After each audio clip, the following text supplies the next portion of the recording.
Shri OK Jayakrishnan ഇക്കാര്യത്തിൽ വിദ്യാഭ്യാസ മന്ത്രിക്ക് ഇപ്പോൾ സംശയമേ ഇല്ല. അദ്ദേഹം ഇന്ന് ദേശാഭിമാനിയിൽ വിസ്തരിച്ച് ലേഖനവും എഴുതി കഴിഞ്ഞു.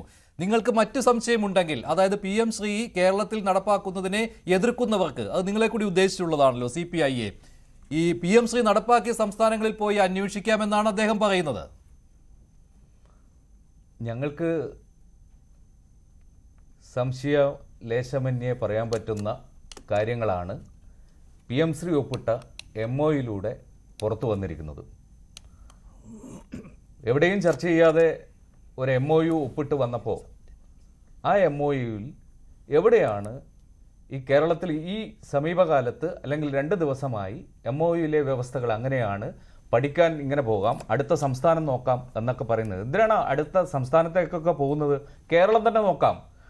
കേരളത്തിൽ സെൻട്രൽ സ്കൂളുകൾ PM ശ്രീ സ്കൂളുകളാണ്. അവിടെ നടപ്പാക്കുന്നത് എന്താണെന്ന് നോക്കിയാൽ മതിയല്ലോ. ശരിയാ, കേരളത്തിലെ പൊതുവിദ്യാലയങ്ങളിലേക്ക് ഇത് നടപ്പാക്കുമ്പോൾ ഇന്ന കാര്യങ്ങൾ വരില്ല എന്ന് പറയുന്നു. നമ്മൾ ഒപ്പിട്ട് കൊടുത്തിരിക്കുന്നത് നാഷണൽ എഡ്യൂക്കേഷൻ പോളിസി നടപ്പാക്കും എന്ന് പറഞ്ഞുകൊണ്ടാണ്.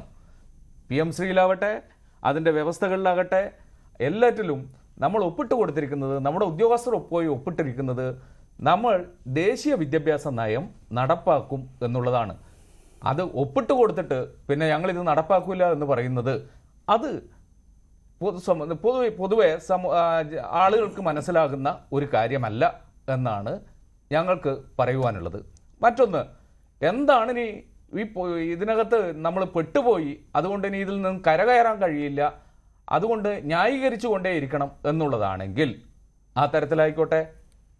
അങ്ങനെ വരുമ്പോൾ യഥാർത്ഥത്തിൽ കേരളത്തിലെ പൊതുസമൂഹത്തോടാണ് പറയേണ്ടത്.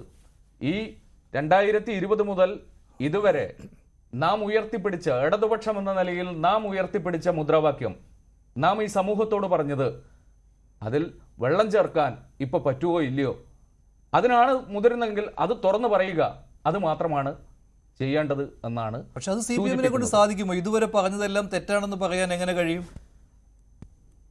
ഇവിടെ നിങ്ങൾ ചോദിച്ചത് CPI പ്രതിരോധത്തിലാണ്, പ്രതിസന്ധിയിലാണ് എന്നുള്ളത്.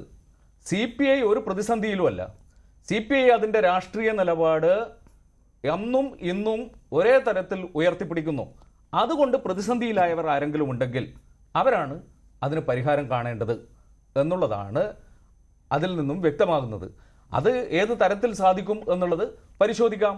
അങ്ങനെയാണല്ലോ എന്തുകൊണ്ട് ചർച്ച ചെയ്ത് നടപ്പാക്കേണ്ട, 2 തവണ ക്യാബിനറ്റ് തള്ളിയ അല്ലെങ്കിൽ മാറ്റിവെച്ച ഒരു കാര്യം 3-ാം തവണ ഒരു ജിയോ പോലും ഇല്ലാതെ, ഇന്നയാളെ ചുമതലപ്പെടുത്തുന്നു, ഇന്നയാൾ പോയി ഒപ്പിടും എന്നുള്ള ഒരു ജിയോ പോലും ഇല്ലാതെ പോയി ഒപ്പിട്ട് വന്നിട്ട് പിന്നെ അതിൽ പരിഹാരം തേടേണ്ടവർ തേടേണ്ടതുണ്ട്, പരിഹരിക്കപ്പെടേണ്ടതാണ് എന്ന് തന്നെയാണ് പറയാനുള്ളത്.